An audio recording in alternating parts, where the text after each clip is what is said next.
عمرك حصل معاك انك تبقى قاعد على الموبايل وتقلب في الموبايل 7 فيديو 8 بوست ودماغك فاضية بس قلبك تقيل، وتلاقي فجأة فيديو ديني طالع لك، حديث، آية، كلمة بسيطة تشدك، تحس كده ان الجملة معمولة ليك انت مش لحد تاني، فتقوم عامل سكرول بسرعة وتقول لا مش دلوقتي، مش ناقص تقليب مشاعر.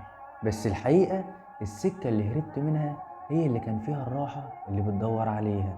احنا بقينا جيل بنجري من اي كلمة تلمس القلب، مش علشان مش عايزين نبقى قريبين من ربنا، لا، علشان قرب ربنا بيكشف حاجات جوانا بنأجل نواجهها، ذنب مكركبنا، صلاة بنضيعها، دعوة سايبينها، قلب محتاج يتصلح. والمضحك المؤلم انك ممكن تقعد ساعتين تسكرول ومشاعر قلبك ولا تهتز، لكن كلمة واحدة، كلمة جاتلك من غير ما تدور، ممكن توقفك وتقول اللهم رجعني. ربنا ساعات بيبعتلك إشارات وسط الزحمة، فيديو، جملة، واحد يبعتلك ذكر، آية تلفت انتباهك مش صدفة، ده إنقاذ.